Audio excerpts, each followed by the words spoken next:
Ladies and gentlemen, there's a sacred silence between 3 a.m. and 5 a.m.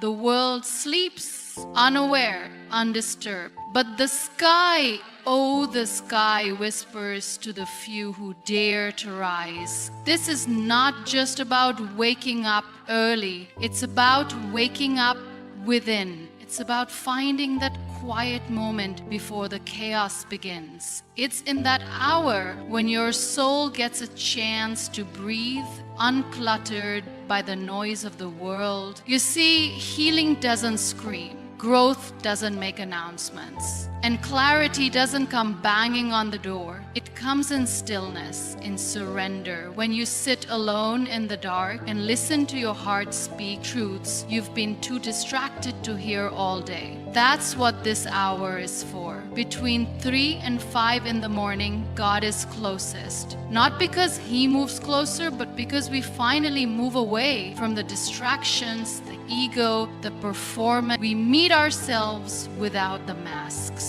Waking up early has become a buzzword in productivity culture, thrown around as the secret sauce to success. But between 3 a.m. and 5 a.m., it's not about checking off boxes or getting a head start on your emails. This hour isn't a performance. It's not a hustle badge. It's a return to presence. It's the moment where you choose yourself before the world demands pieces of you. This kind of rising isn't for the grind, it's for grounding. It's not about jumping into action, but about reconnecting with intention before your energy gets scattered into 100 different directions. In those pre-dawn hours, the world isn't asking for anything. No responsibilities, no meetings, no scrolling feeds telling you who to be. It's just you, your breath, and the still pulse of the morning. And in that stillness, you can finally feel the rhythm of your own life again. You wake not to get ahead, but to come back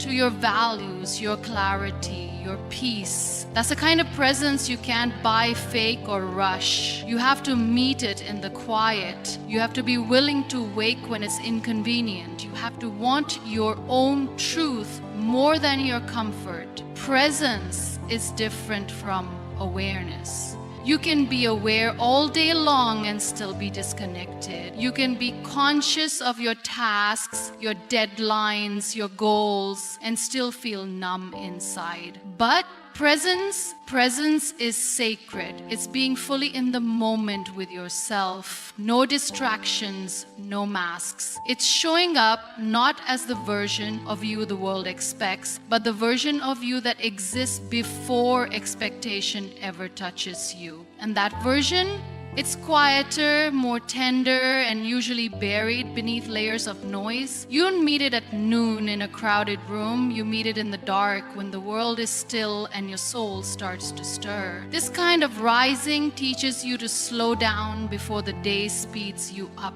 It creates space to decide how you want to show up in the world instead of reacting to it. Instead of waking up and being dragged into the chaos of other people's timelines, you anchor yourself in your own.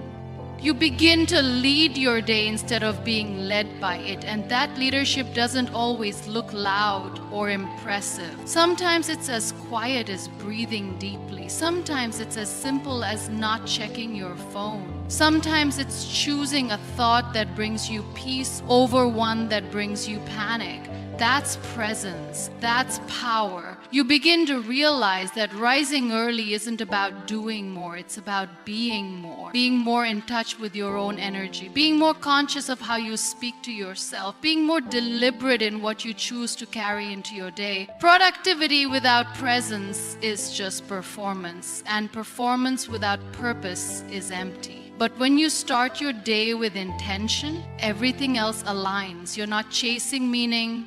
It follows you quietly, patiently, because you've made space for it. There is something ancient about waking up before the sun. It connects you to something bigger than algorithms and to-do lists. It connects you to the sky, to the rhythm of the earth, to the silence of your ancestors who once prayed and reflected under the same stars. You feel part of a bigger timeline, not because you're achieving more, but because you're remembering more, remembering who you are, why you're here, what really matters before the noise tries to convince you otherwise. And when you carry that presence into your day, you move differently. You speak differently. You listen differently because you're no longer just existing. You're living from the inside out. Between 3 a.m. and 5 a.m., the world rests under a heavy blanket of stillness. Streets are deserted. Phones are silent. No one's calling. No one's posting. No one's watching. There's a calm that stretches across the sky like a whisper only the brave can hear. And in that sacred calm, something shifts. The distractions fall away, and you're left alone, not lonely, but alone with your thoughts, your breath, truth. That silence doesn't just exist outside. It begins to seep inside you. You begin to hear things you couldn't hear in the noise of the day. Thoughts you've buried, feelings you've ignored, dreams you've silenced. They all begin to rise up like smoke in the air, gentle but undeniable. This time of the morning is different from the rest. It isn't just early, it's pure, untouched, sacred. There's no expectation, no performance, no pressure to be anything other than who you are. The masks we wear all day long, strong, busy, happy, productive, they fall off. And what's left is raw, unfiltered honesty. You see yourself for who you are, not who the world says you should be. There's no applause, no audience, just your soul, finally unmuted. And that's why it's powerful, because the silence outside creates space for the truth inside to speak. Most people fear silence. They fill it with music, with chatter, with scrolling. But in those early hours, there's nowhere to run. You either face yourself or you stay asleep, figuratively and literally. And when you choose to rise in that silence, you're not just waking up from sleep, you're waking up from autopilot. You start noticing the thoughts that sneak in without permission. You realize which emotions you've been suppressing and which dreams you've been postponing. It's not always comfortable. In fact, it rarely is. But it's real, and realness is where healing begins.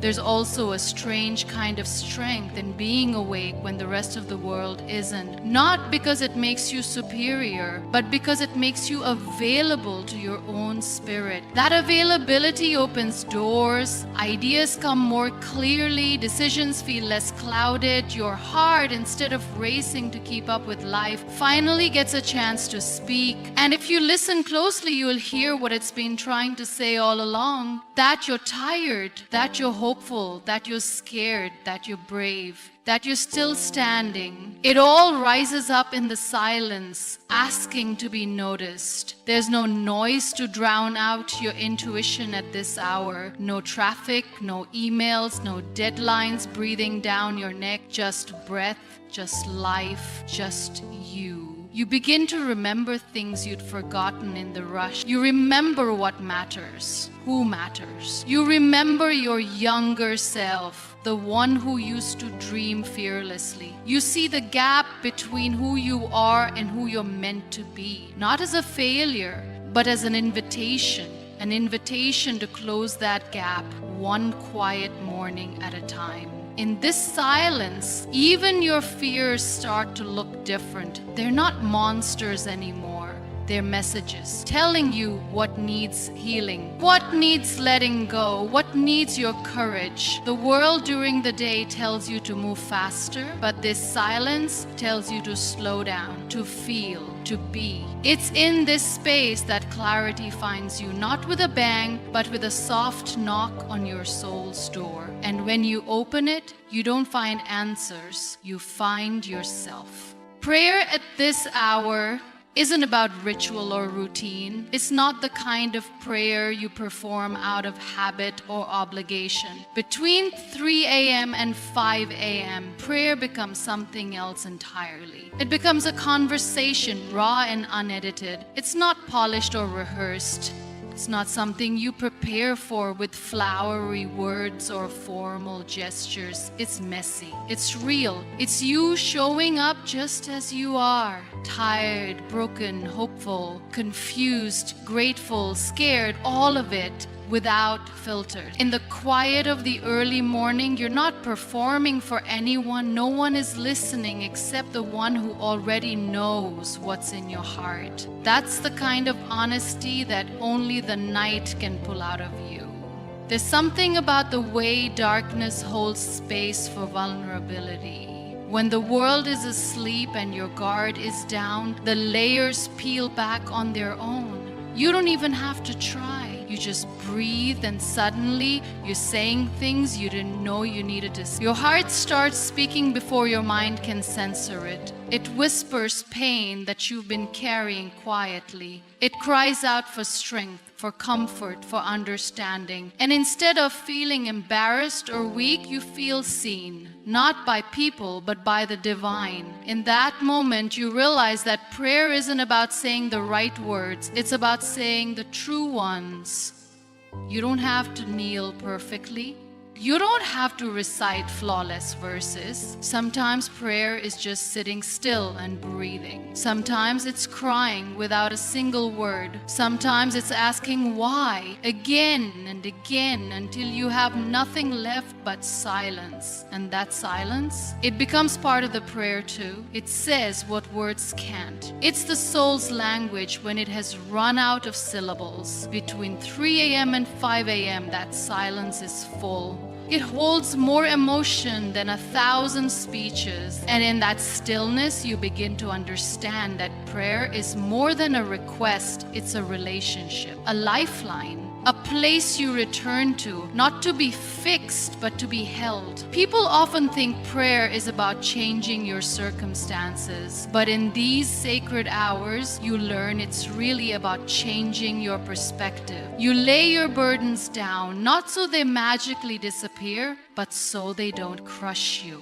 You surrender, not because you're giving up, but because you trust there's a strength greater than yours. And in doing that, you're no longer alone with your struggle. You're no longer carrying your pain in silence. You're handing it over, piece by piece, to something bigger, kinder, and infinitely more patient. There's a peace that wraps around you when you pray at this time. Not always immediately, not always dramatically, but it comes sometimes in the form of an answer, sometimes in the form of release, sometimes just in the form of breath, the kind that comes a little easier than before.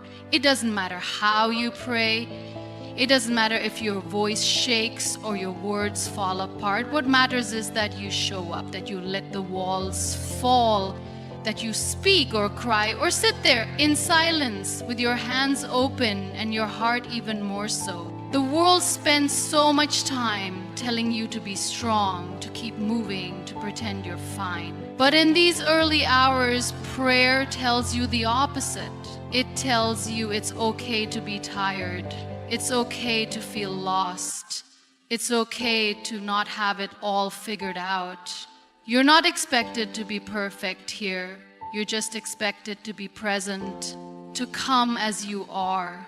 And when you do, something shifts.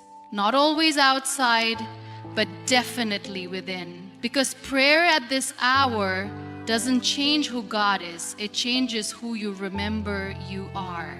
Writing in the early hours of the morning is not just a practice, it's a sacred purge. Between 3 a.m. and 5 a.m., when the world is hushed and the air feels heavier with meaning, your thoughts come out unfiltered. You don't write to impress. You don't write to be understood. You write because there's something inside you that refuses to stay silent any longer. And in that silence, the pen becomes a witness. The page becomes your confession booth. There is no judgment here, no need to sugarcoat your reality or dress your emotions in poetry. This kind of writing is raw, it's often messy. It doesn't care for grammar or elegance. It just wants to be. When the sun hasn't yet risen, your defenses are still asleep. Your mind hasn't put on its mask for the day. You're not thinking about who's watching, who's reading, who's liking. You're just pouring memories you thought you'd forgotten, thoughts you didn't know were hiding, regrets you've tucked away under busyness. All of it begins to surface like dust finally catching the light. Writing at this hour doesn't always make sense. Sometimes it rambles, sometimes it circles the same idea over and over. But even in that repetition, there is revelation. You start to see patterns. You notice what keeps haunting you, what keeps calling you, what you keep denying. There's an intimacy to putting your pain, your joy, your confusion into words when everyone else is asleep. It's like sending a letter to yourself across time, a record of where you are, what you're feeling, and what you're fighting for. Some mornings, the words come slowly like drops from a tired faucet. Other times, they rush out like a storm that's been held back too long. But no matter the pace, every word is a release, a weight off your chest, a sigh on paper. And even if no one else reads it, you read it. And in doing so, you learn to understand yourself a little more. Writing at this hour gives you space to process what the day doesn't give you time to feel. The things you brushed off, the emotions you suppressed, the questions you didn't have time to ask, they all come back when the noise dies down. You write not to escape them, but to face them. And strangely, the more you write, the less power they hold over you. It's not therapy in the traditional sense, but it is healing, because there is power in naming things, in turning vague feelings into specific words, in pulling shadows into the light where they can't scare you as much. It's not always deep. Sometimes it's nonsense. Sometimes it's dreams, ideas, random thoughts about life, or even jokes that don't make sense later. And that's okay. The point is not to create something perfect. The point is to empty yourself, to unload what the soul has been carrying so you don't drag it into a new day. And sometimes, tucked between the chaos and scribbles, you find clarity. You write a sentence and it hits you like lightning. That's what you've been feeling. That's what you needed to hear. And the best part, it came from you. No one teaches you how to do this. You just start. You grab a pen or open a document and you let go. You write like nobody's reading because they aren't. You write like your life depends on it because some mornings it does. This isn't journaling for productivity or posting for validation. This is soul work. This is you talking to yourself without interruption, and in a world that rarely gives you space to be honest, that's more than a habit. That's liberation. Stillness is a forgotten language in a world that worships noise. Between 3 a.m. and 5 a.m., that language comes back to life. There are no emails pinging, no notifications blinking, no traffic rumbling in the background, just silence. A silence so thick you can feel it wrapped around you. In that moment, the world isn't demanding anything from you. You're not being pulled in 10 directions. You're not performing, proving, or producing. You're just existing, and that is enough. The absence of noise outside makes room for the truth inside to breathe. It's like someone turned the volume down on life so you could finally hear your own voice again. When you sit in stillness during those early hours, something in you begins to realign. Thoughts that were spinning out of control begin to settle like dust, falling slowly to the ground. Worries lose their sharp edges. Regret stops screaming. The mind stops racing toward the next task, the next goal, the next distraction. It just pauses. And in that pause, you notice things you missed in the rush. The way your shoulders have been tense for days, the heaviness you've been carrying in your chest, the questions you've been avoiding. Stillness doesn't erase these things, but it introduces you to them in a softer way. It invites you to sit with them, not to solve them, but to understand them. Most people are afraid of stillness because they equate it with emptiness. But true stillness isn't empty, it's full of presence, full of awareness, full of truth. It's where clarity comes from. Not the kind of clarity you force with overthinking, but the kind that arises when you finally stop trying so hard. It sneaks in when you least expect it. A quiet understanding, a gut feeling, a sudden realization that settles into your bones like something you always knew but forgot. Stillness is where the fog lifts, where answers appear not because you chased them, but because you made space for them in the rush of the day. It's easy to mistake motion for progress. You check off lists, answer calls, hustle from one thing to the next, but movement without direction is just noise. And noise drowns out the inner compass that tries to guide you. Stillness brings you back to that compass. It helps you ask the hard questions. Am I moving towards something meaningful or just running from discomfort? Am I living a life I chose or one that was chosen for me? Am I reacting or am I creating? These questions don't always have immediate answers, but stillness makes room for them to rise. This kind of stillness is not about being passive, it's not laziness or avoidance, it's the most active kind of presence. It's choosing to be fully here, fully aware, without trying to fix, perform, or escape. It's uncomfortable at first because we're so used to stimulation, we're addicted to distraction, but once you sit with it long enough, you begin to crave it, you begin to trust it, and eventually you begin to recognize it as a source of strength. Because only when the noise stops do you hear what your life has been trying to tell you. It's in the stillness of those early hours that you realize how much wisdom you've been carrying all along. Not from books, not from podcasts, but from your own lived experience, from your own intuition. You don't need to be told who you are. You just need to be quiet enough to remember. You begin to notice the gap between who you are and who you're becoming. Not with shame, but with curiosity. Stillness doesn't rush you to fix things. It gives you the grace to understand them. It lets the truth come forward without being chased. And when it does, it arrives gently but powerfully, like the dawn breaking slowly over a dark horizon.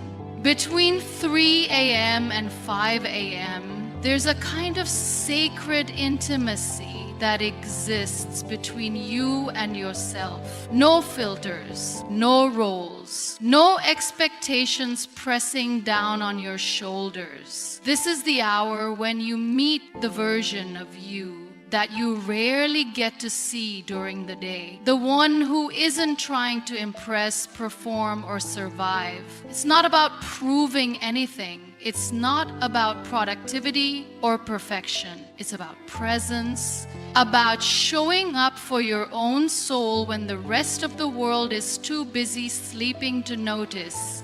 There's no audience here, just you, stripped of the noise, stripped of the pretending, standing quietly in front of your own truth. This is the time when your soul is most unguarded, the masks fall away without force, the social performance shuts off on its own.